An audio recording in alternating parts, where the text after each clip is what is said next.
Hello and welcome back to the Fantasy Playmakers. What's up, guys? In this video, I'm going to be going through my last set of positional rankings for week 2, and it's going to be my top 20 week 2 tight ends. If you guys are watching this video and you enjoy the content, please just hit that like button, subscribe to the channel, and then let me know your thoughts down below in the comment section. Could be start sit questions, trade advice, waiver wire, any of that stuff. Let me know down below and I'll respond to everyone who comments. And then if you want to see more videos like this, up on my channel right now, I have my running back, wide receiver, and quarterback rankings for week 2 of the NFL season. So go check those out after this video. But let's just get right into it. Starting off with number 20, it's going to be James O'Shaughnessy from the Jacksonville Jaguars. And 100% transparency, I had no idea this guy even existed going into week 1 of the NFL season. But then he goes out week 1, gets targeted 8 times, 6 targets, and at the tight end position, when that happens, you just got to open your eyes. So if he really is someone who's going to be the tight end 1 on this team,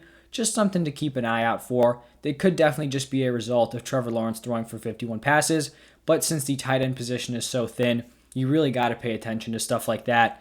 Then at 19, I have Gerald Everett. He was one of my favorite late round tight end options, and he did get into the end zone week 1, 2 receptions for 20 yards. I was just hoping for a little bit more usage out of Everett. I kind of thought he would have the opportunity to come in and be the tight end 1. When Everett was on the Rams, you had him and Higbee splitting time for that tight end 1 spot. Once Everett leaves, Higbee becomes the tight end 1. I would think Everett would go to the Seahawks and be the tight end 1, but Will Dissly actually out-receptioned him week 1, so definitely something to keep an eye on. He could continue to have his role grow, but when you're looking for these kind of tight ends, you really are looking for 2 major factors. One is you want the touchdown upside of a player on a good team. Gerald Everett has that on the Seahawks, but the other thing is you're looking for volume, and Gerald Everett just does not have that yet, so it's definitely a healthy balance between those 2 things. Then at number 18, I have Hunter Henry. After week 1, I feel like a lot of people kind of felt this way, that Jonnu Smith was going to be the tight end 1, Hunter Henry was going to be the tight end 2. It wasn't like a 1A, 1B type of situation, and I feel like that's kind of how it played out. So just don't see a ton of upside here, especially if he's not getting that volume. At number 17, I have Tyler Conklin, and he's a pretty interesting guy because dating back like months ago during the offseason, once we found out that Kyle Rudolph would not be returning to the Vikings, everyone jumped on this Irv Smith hype train, and someone from the Vikings organization, it was either the head coach, offensive coordinator, tight end coach, someone, I can't exactly remember who, but they came out and they said actually Irv Smith's role probably isn't going to increase that much. It's going to be Tyler Conklin's role who increases, but obviously no one really cares about that when you're talking about 2 tight ends who are going to be splitting time. But then Irv Smith goes out, gets injured. Now Tyler Conklin looks like the number 1. They go out, they trade for Chris Herndon. Is this just going to be another tight end committee? And it really doesn't look like it. He was very promising in week 1, was targeted 4 times for 4 receptions, 41 yards. But I really think the best part of this was the usage. He was on the field for 71% of the snaps. Chris Herndon was only out there for 14% of the snaps. So he's probably right now a mid-tier tight end 2 with Irv Smith out, but just another guy to monitor because he did get that volume, and this is going to be a fairly decent offense with the Vikings. After Conklin, I have Zach Ertz at number 16.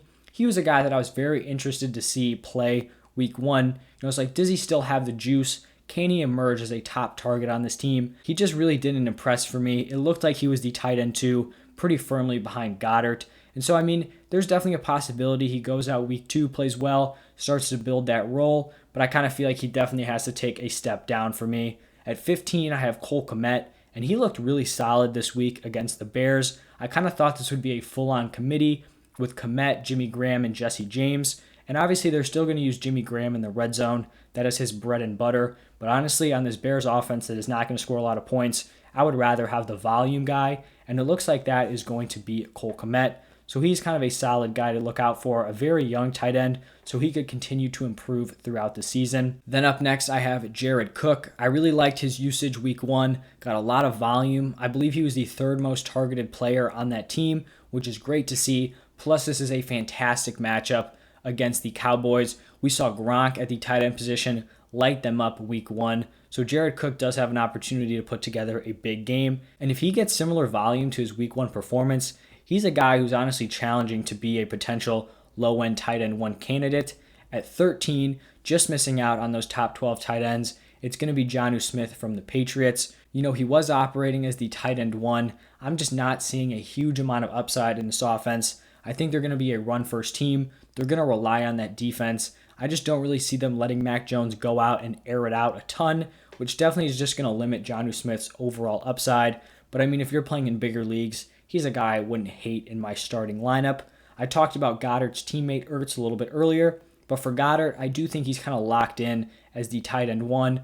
4 receptions for 43 yards and a touchdown. That's solid. He's going to be one of these top targets on this team. You've got Devonta Smith, maybe Jalen Reagor, and then it's probably Dallas Goedert in there in terms of the target order. So kind of a solid back-end tight end one. Then at number 11, it's going to be Robert Tonyan. I was very high on him going into the season.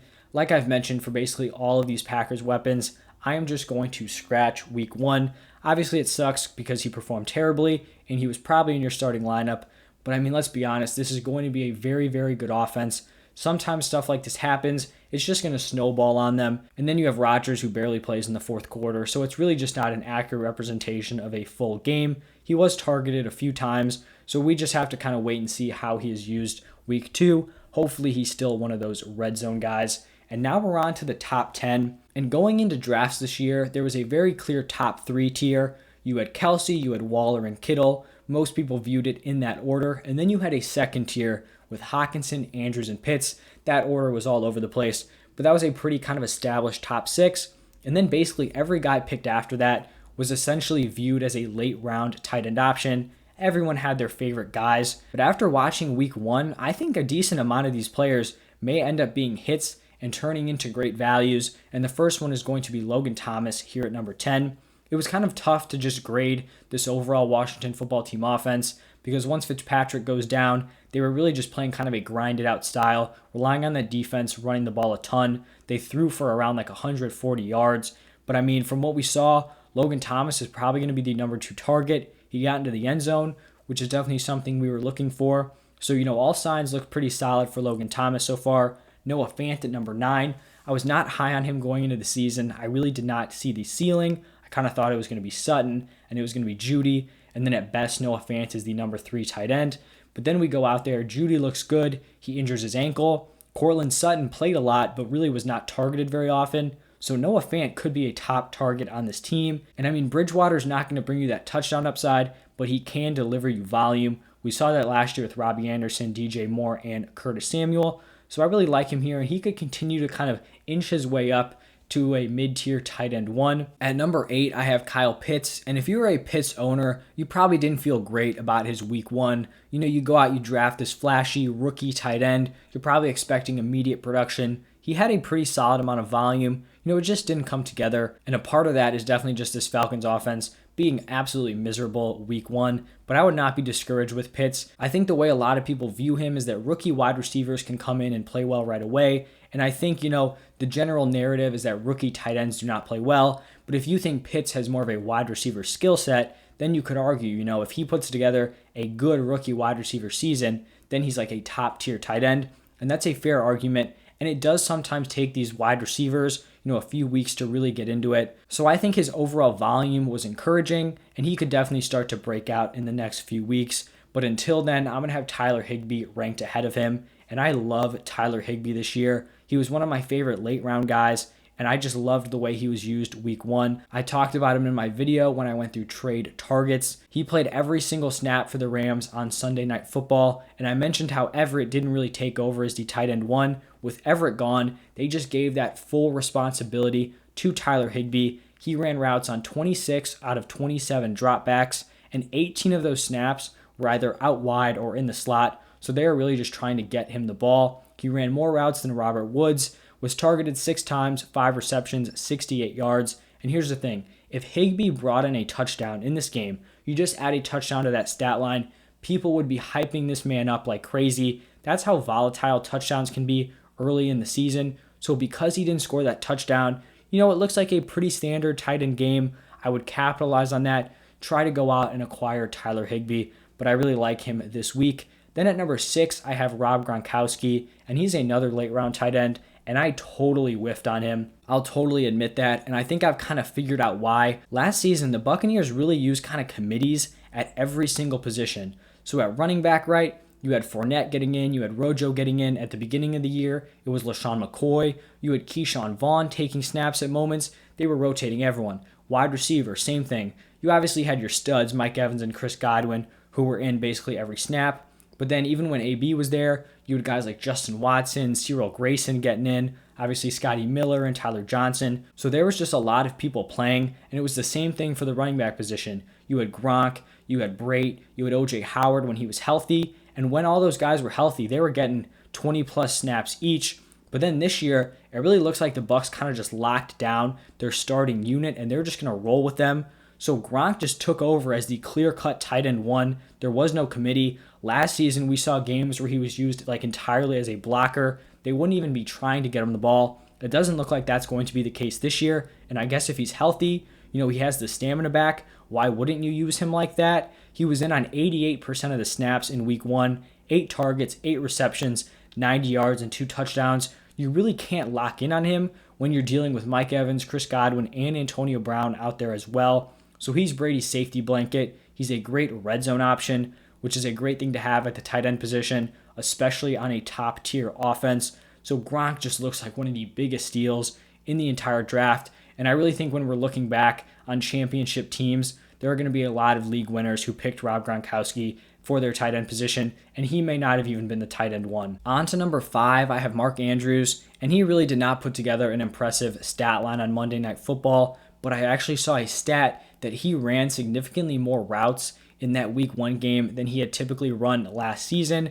So I really think the opportunities are going to be there. He's still a top 2 target on this team. It's probably between him and Marquise Brown. So I do think he's going to have his boom weeks, and he's still going to be a very relevant mid-tier tight end 1. Then I have Hawkinson at number 4. I liked him the most out of that second tier group, and I'm feeling great about that prediction. He looked great. He's probably going to be the most targeted player on this team, unless it's going to be one of those running backs.